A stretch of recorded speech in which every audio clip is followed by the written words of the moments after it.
Bismillah, alhamdulillah va salatu vassalamu ala rasulillah. Alloh taologa hamd sano bilan Muhammad Mustafa sallallohu alayhi vasallamga durud salvatlar bilan bugungi darsimizni boshlar ekanmiz. Avvalo bir oyatni eslatmoqchi edim Ar-Rahman surasida va allamal insana ma lam ya'lam. Alloh taolo insonga bilmagan narsasini ta'lim berdi. Eng ilmlarning afzali Qur'oni Karim bo'ladi. Chunki butun dunyodagi ilmlar hammasi Qur'oni Karimda jamlangan, to'plangan. Shunga nafaqat bu Qur'on baraka o'laroq o'qiymiz va savob bo'lsin deb o'qiymiz qaytaga, ya'ni bunga qo'shimcha ravishda hayotimizda bir yo'lboshchi bo'lsin deb ham o'qiymiz buni. O'rganamiz, ma'nolarini tushunamiz buni, tadabbur qilamiz.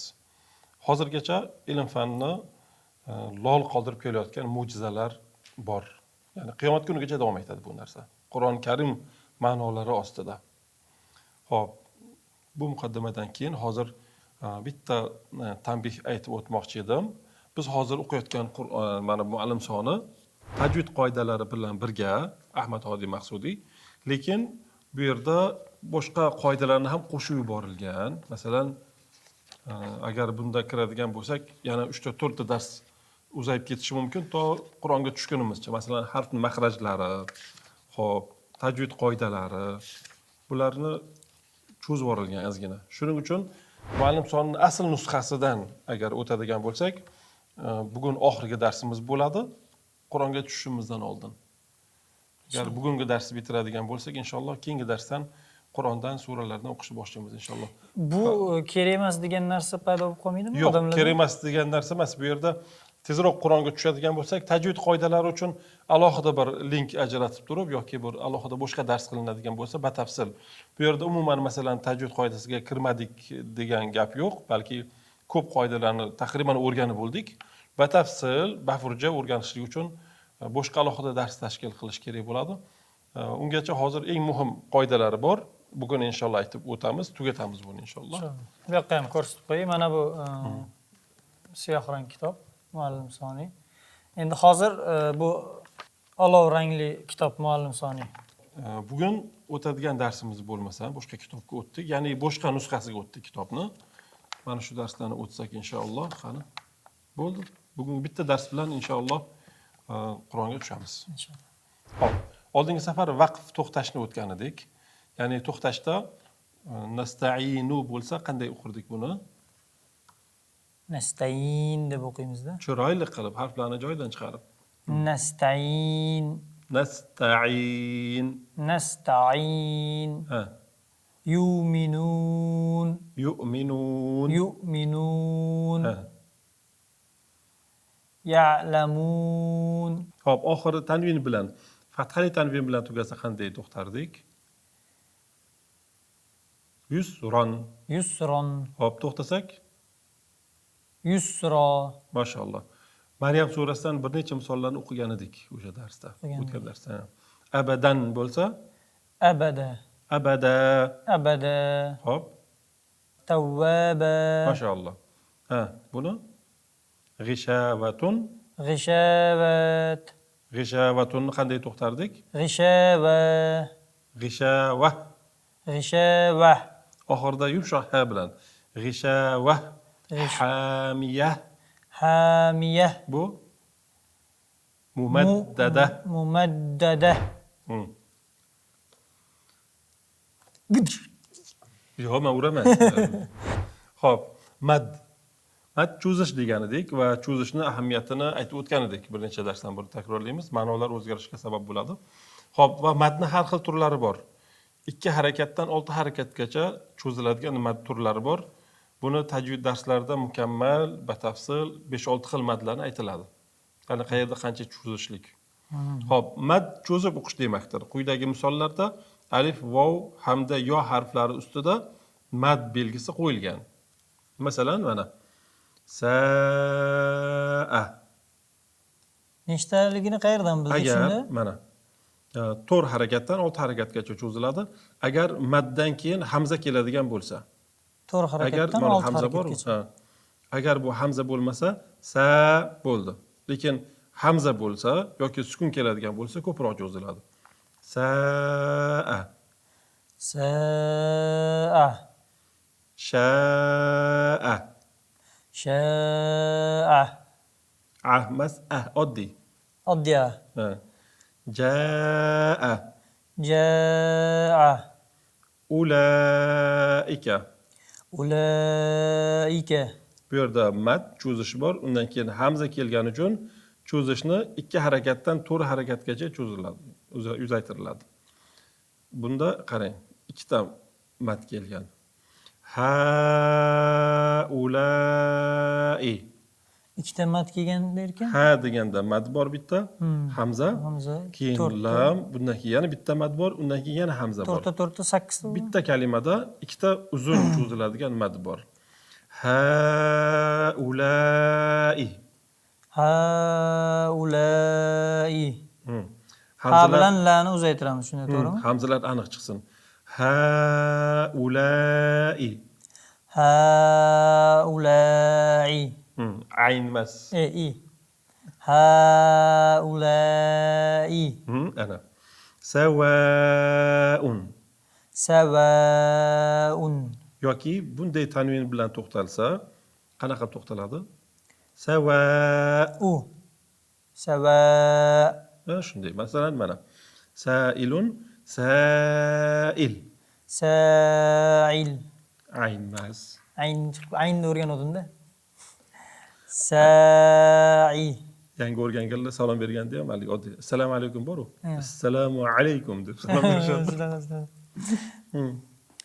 Sa'i. Sail.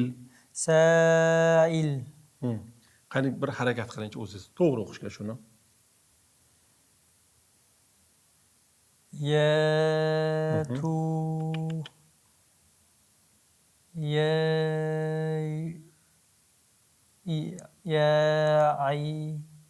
Yuha. Ya ayyuha. Ya ayyuha. Israil. Israil. Mana kasra sin. Isro mad. Isroil. Isroil. Mana roni ko'proq cho'zamiz. Hamzadan keyin bu ikki harakat cho'ziladi. Agar buni sukun qiladigan bo'lsak, bu ham ko'proq cho'ziladi. Isroil. Isroil. Jabroil. Jabroil. Qarab turing endi. Agar oxirida harakatni o'qiydigan bo'lsak, Jabroil bo'ldi. Agar sukun qilib to'xtaydigan bo'lsak, bunda ham cho'zamiz. Jabroil. Jabroil. Qani bitta o'qiysiz o'zingiz. Mikailu.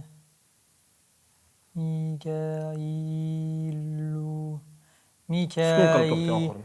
Mikailu. Mikail. Qanaqa? Mikail. Mashalloh. Isrofil, Jabroil, Mikail bular hammasi Farishta. buyuk farishtalarning ismlari. Xo'p. Si'a. Si'a. Ji'a. Ji'a. Si'at. Si'at. Su'a. Su'a. O'zi o'qingchi. Bitta ham xato qilmasdan bittada to'g'ri chiqsin. Deydi. Abwa'a. Qani sukun? Ab degandagi bani ustidagi sukun qani? Ab'a. Bu nima? A, Ba. ba, Ba. dhamma, abu, mad, abu'a. Abu'a. Nima ekan? Abu'a. Mashalloh. Xo'p, demak madni o'tdik. Ana endi idg'om. Bunga yaxshiroq e'tibor bermasak bo'lmaydi. Idg'om, mana buni idg'om deyiladi. Ya'ni bir-biriga kiritib yuborishda harflarni idg'om deyiladi. Xo'p, ya'ni ikkita ketma-ket kelgan so'zlarning birinchisi sukunli nun yoki tanvinning nuni bilan tursa, tugasada va ikkinchisi Yarmaluna harflari. Ya'ni harflarni bitta-bitta otini aytaylikchi. Ya, ro, ya'ni ro, mim, lam, vav, nun. Ana. Ya, ro, mim, lam, vav, nun. Yarmaluna. Harflardan biri bilan boshlansa, mazkur nunlarni o'sha harf ichiga kirgizib o'qish idg'om deyiladi. Idg'om ikki xil bo'ladi. G'unnali idg'om, g'unnasiz idg'om. G'unnali idg'om harflari 4 ta. Ular yan, mu so'zdagi harflardir. Ya, nun, mim, vav.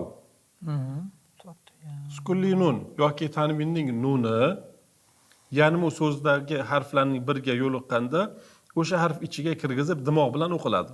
Bularni hozir harf pastdagi misollarda ko'ramiz, yaxshiroq tushunamiz. Ikkinchisi g'unnasiz idg'om harflari ikkita. Lom va ro harflari. Sukunlik nun yoki tanvinning nuni ushbu harflarning biriga yo'liqqanda o'sha harf ichiga kirgizib g'unnasiz o'qiladi. Hozir ko'ramiz misollarda. Xo'p, bir narsani aytmoqchiman, oldin ham aytilgan bu narsani. Tajvid qoidalari mashaqqat qilishlik uchun emas, balki yengillashtirish uchun aytilgan deb aytuvdik. Shunga qarab turing, idg'om. Bu yerda g'unna degan kalima o'tdi. Bu yerda g'unnani ma'nosi aytilmabdi. Shuni bir og'iz aytib ketmoqchiman. G'unna degani dimog'idan chiqadigan ovoz degani. Ya'ni og'iz yopiq bo'lgan holatda ham deb chiqadigan ovozni g'unna deyiladi. Burundan chiqadigan ovozni g'unna deyiladi. Oldin darslardan birida aytib o'tgan edim, tashdidlik mim va tashdidlik nunda g'unna bilan o'qiladi. Masalan, inna yoki imma deganda tashdidlik nun va mimda albatta g'unna bilan o'qiladi.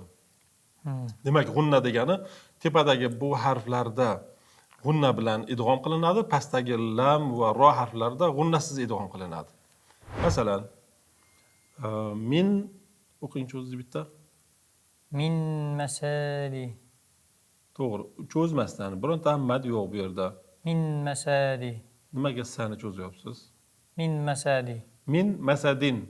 Min masadin. Endi shuni o'zingizga qulaylashtirib oson qilib o'qing. Min masadin. Min masadin osonmi yoki min masadin osonmi? Min masadin. Shu osonroq, tilga yengil keladi. Mana shu tajvid deyiladi, shuni idg'om deyiladi.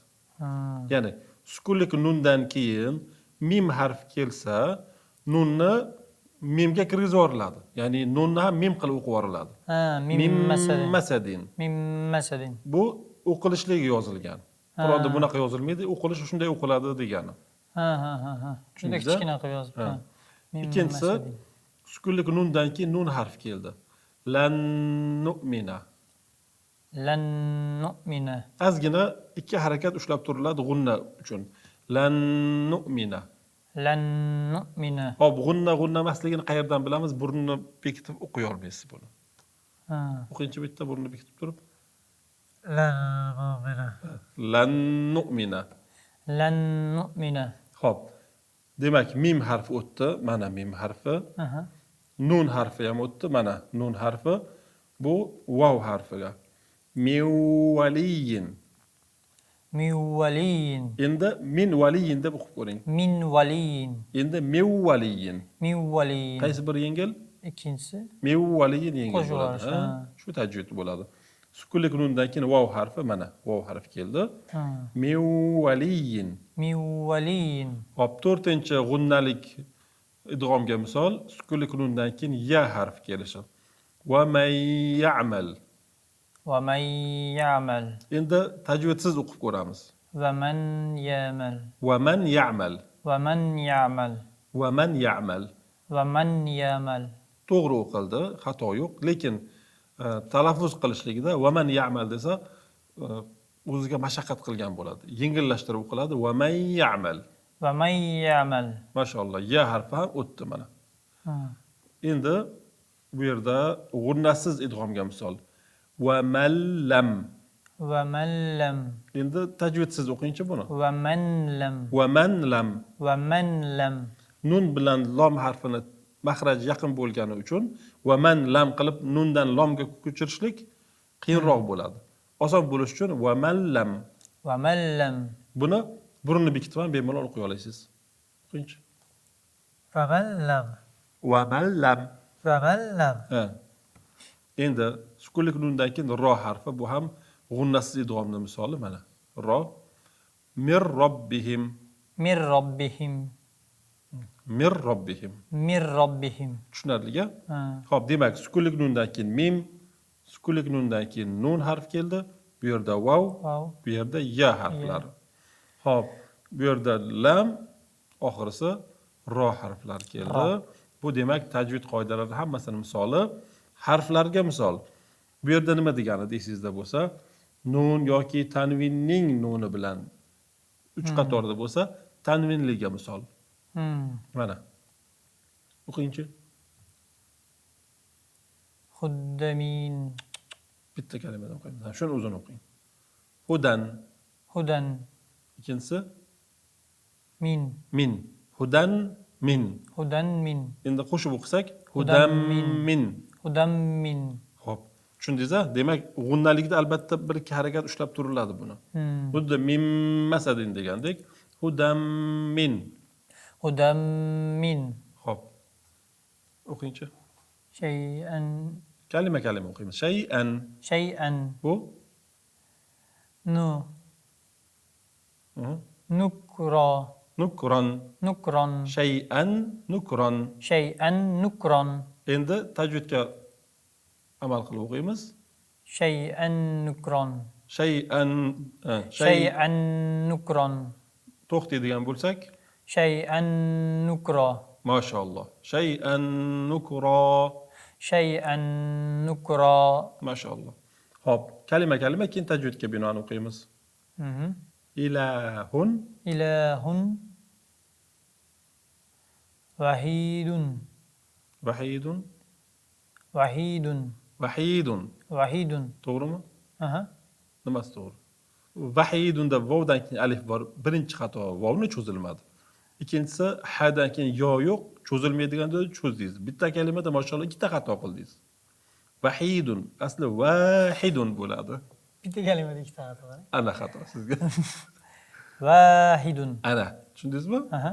Ilahu va qarang, kalima o'qiylik mana. Ilahun Ilahun vahidun. vahidun. Qo'shib o'qiymiz. Ilahu vahid. Ilahu vahid. Ilahu vahid. Ilahu vahid. Ha chiqmadi. Ilahu vahid. Vahid. Ilahu vahid. Shunday. Xo'p. Kalima. Hayron. Aha. Aha.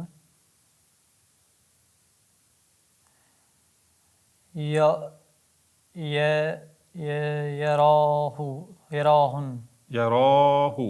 Yarahu. Noto'g'ri. Rani cho'zish yo'q-ku. O'shada yarahu. Yarahu. Ha. Khayron. Hayron yarahu. Endi tajvidga binoan khayroyyarah. Hayroyyarah.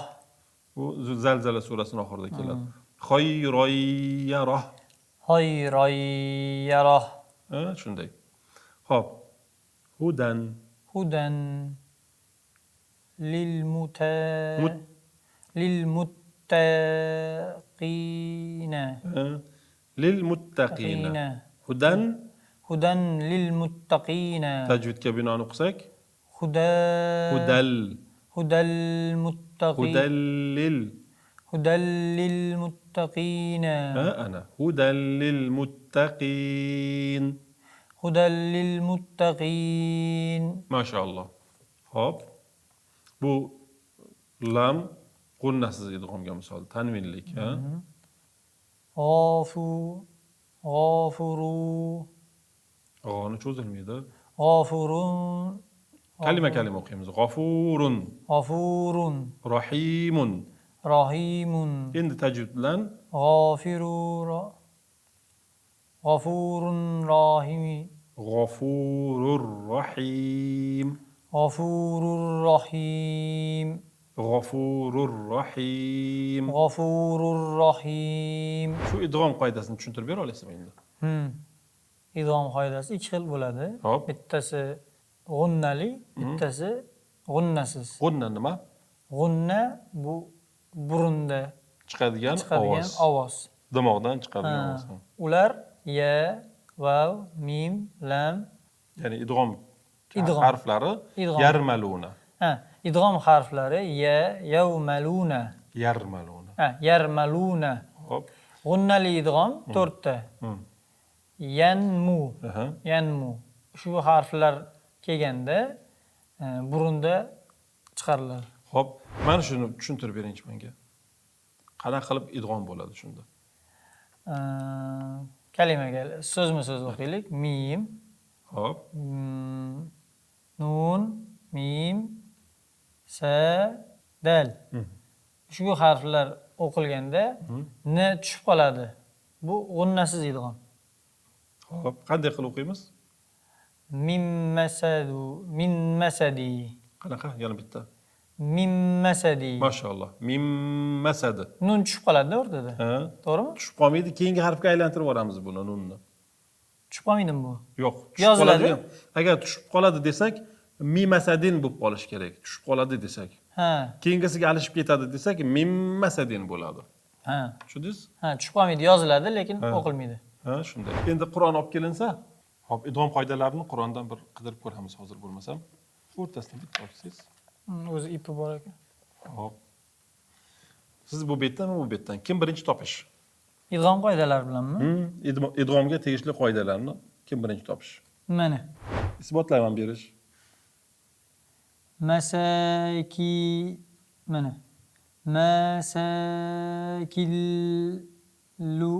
Masakilla shunaqami? Fi masakinil Nunni tushirib qoldiraman-da, to'g'rimi? Nimaga nunni tushirib qoldirasiz? O'qimay o'tib ketaman. Nimaga o'qimay o'tib ketasiz? Chunki keyingi harf lam-ku. O'qimay o'tib ketishlik uchun o'sha nun sukunli bo'lish kerak. Bu yerda sukun yo'q-ku. Masakinil ladina. Ha. Tushundingiz? Shuning uchun mashq bilan topishda odam pishadi-da yana. Mana uni Sukun topishimiz yo'q, mumkin mana. Qatiranin va taghsha. Sukunlik nun yoki bu yerda tanvin bor, undan keyin vav. Qatiranin va taghsha. Qatiranin va taghsha. Qatiranin va taghsha. Tushundingiz? Va taghsha. Hop, endi men tagidagisi ham bor ekan. Hop, sukunlik nun va bu yerda tanvin va undan keyin mim. Nafsim ma kasabat. Nafsim ma kasabat. Nafsin bo'ladi. Ha. Tanvindan keyin mim harf kelgani uchun Bu yerda sukun yo'q-ku. tanvin bor zato bu yerda. Ha. Zato nima o'zbekchasi? Zato. Nafsim ma kasabat. Nafsim ma kasabat. Hop, yana bitta ochib ko'ramiz hozir qarang. Mana bitta bor ekan. Men o'zim topib ko'raychi. Bu. Ko'rsatib qo'ydimmi? Bo'ldi, keyingi betga o'tamiz. Men o'zim topmoqchi. Kalimamda ko'p ocha qolaylik, mayli, ketdik. Hop. Toping. Kim birinchi topdi? Siz bu yoqda, men bu yoqdan. Topdim. 3 ta kalimada 2 ta qoida topdim. O'qing shuni. Chiroyli misol ekan. Bishai. Bishay'in Bishay'in. Bishay'im. minas saydi. Minas saydi. Ha. Idg'om qayerda? Tanvindan keyin mim harf keldi. Bishay'in minas saydi. Mim ustiga tashdid ham qo'yib qo'yilgan. Ha. Tushundingiz? Bitta o'qiylik boshqatmi? Bishay'in minas saydi. Bishay'im minas saydi. Hop. Mana. Bu ham shunaqa ekan. Adlim minkum. Adlim minkum. Hop. Endi iqlob qoidasi. Iqlob bitta harf xolos. Asosiy tajvid qoidalarining ko'pi sukunlik nun va tanvinga tegishli bo'lgani uchun bu ham xuddi shunaqa. Iqlob. Iqlob degani, qarang, mana uni iqlob deyiladi. Bunday qilib qo'ysangiz iqlob qilgan bo'lasiz. Ya'ni to'ntarib qo'ysangiz. Bir narsani to'ntarishni iqlob deyiladi, qalb deyiladi. Shuning uchun qalbni qalb deyiladi. Nimaga? Tez to'ntarilib turadi. Tez o'zgarib turganligi uchun qalb deyiladi. Xo'p, sukunlik nun yoki tanvinning nuni B harfiga yo'liqsa, nunni mimga almashtirib dimoq bilan o'qish iqlob deyiladi. Buni o'qingchi. Min ba'di. Min ba'di. Min ba'di. Endi o'zimizga oson qilib o'qiymiz. Min ba'di. Min ba'di. Mana bu sukunlik nunni b harfiga yo'liqqan paytda nunni mimga alishtiramiz. Min ba'di. G'unna bilan o'qiymiz. Min ba'di. Min ba'di. Endi bu sukunlik nunga misol, burisi tanvinga misol. Sami'un. Sami'un. Basirun. Basirun. Sami'un basir. Sami'un basir. Sami'un basir. Sami'un basir. Endi eng ko'p o'qiladigan, ya'ni kichkina suralardan bittasi Tabbat surasida bor. Mana shu aytganimiz hozir inshaalloh shuni ko'ramiz. Tabbat surasi mim masad sukunlik nundagi mim bu iqlobga misol bu. Iqlob emas, idg'om oldingi. Mim masadi. Mim masadi sukunlik nundan keyin mim bu idg'omga misol. Biz iqlobga topishimiz kerak. Mim masadi bo'ladi-da, oxiri. Shunday. Iqlobga topib ko'raylik. Sukunlik nundan keyin b harf kelish kerak yoki tanvindan keyin. Sukunlik nundan keyin b yoki tanvindan keyin. Marfu'atin mutahhara. Marfu'atin tanvindan keyin mim harfi idg'om bo'ladi. Oldingi aytgan qoidamiz. Marfu'atin mutahharatin. Bu yerda tanvin bor. Undan keyingi oyatning boshi b harfi bo'lgani uchun xilob alomati o'laroq bu yerga kichkina mim harfi qo'yib qo'yilgan. Mutahharatin bi aydi. Safaro. Mutahharatin. Hop, mana bunda ham. Kiromin bararatin. Kiromin bararatin. Hop, iqlob qoidasiga ishora qilib mim harfi qo'yib qo'yilgan. Kiromin bararah o'qilishda tajvid qoidasiga binoan kiromin bararah deb o'qiladi. Kiromin bararah. Ana. Tushundingizmi? Ha. Mashalloh. Quyidagi so'zlarda Alloh lafziga bir alif qo'shib o'qiladi. Ya'ni cho'zib o'qiladi. Abdulloh. Abdulloh. Nima uchun bu yerga urg'u berildi bunga, bu qoidaga? Chunki cho'zib o'qishlik uchun bu yerda bir alif bo'lish kerak edi. Lekin Alloh lafzida, Alloh kalimasida ozgina cho'zib o'qiladi mad bilan. Abdulloh. Abdulloh. Keyin to'xtaganda oxirgi harakatsiz qilib o'qiladi, to'xtaladi. Ubaydulloh. Ubaydulloh. Fazlulloh. Fazlulloh. Faydulloh. Faydulloh. Khayrulloh. Khayrulloh. Nasrulloh. Nasrulloh. Rahmatulloh. Rahmatulloh. Zinatulloh. Zinatulloh. Ni'matulloh. Ni'matulloh. O'zingcha. Izzatulloh. Mashalloh. Lutf. Ha. Lutfulloh. Lutfulloh. Inayatulloh. Inayatulloh. Hidayatulloh. Hidayatulloh. Atiyatulloh. Atiyatulloh. Muqattaot Qur'oniya. Qur'on Karimning ayrim suralari quyidagi so'zlar bilan boshlanadi. Harflar bilan boshlanadi. Masalan, alif lam mim. Alif lam mim. 6 harakat cho'ziladi bularni. Har birini. Har bitta ustida mad bor kalimalar, harflarni 6 mad cho'ziladi. 6 harakat. Alif lam mim. Alif lam mim.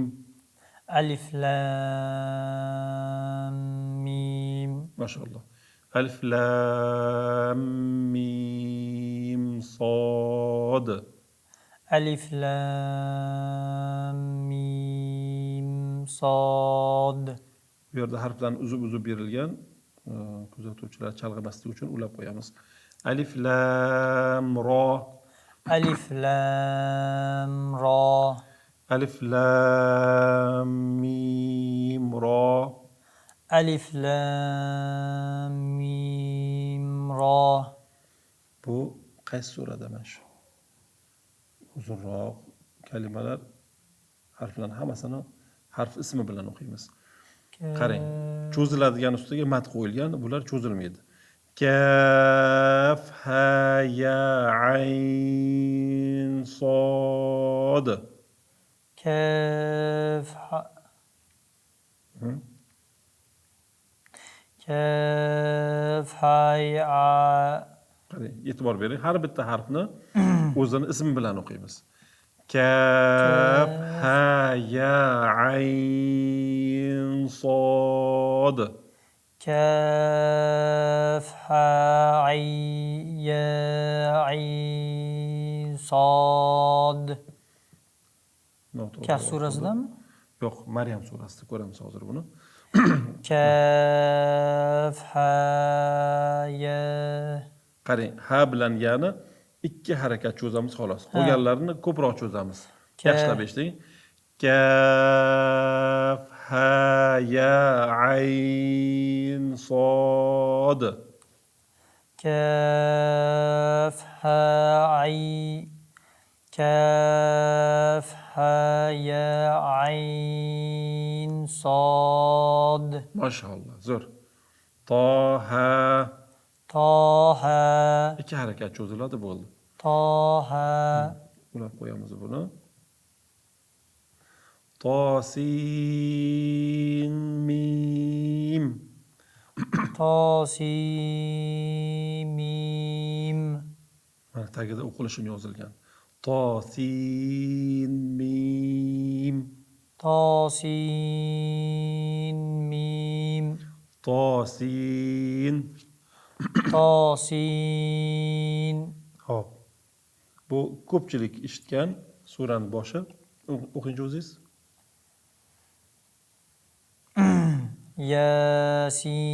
ياسين Ya'ni ko'p cho'zmang. Yasin. ياسين Sod. صاد Bu Hamim. حميم Hamim, ayn, sin, qaf. حميم عين سين قاف Mashallah. Ulamolar nima uchun suralar bunaqangi harflar bilan boshlanadi deganda ba'zi bir tafsirlarni aytishgan.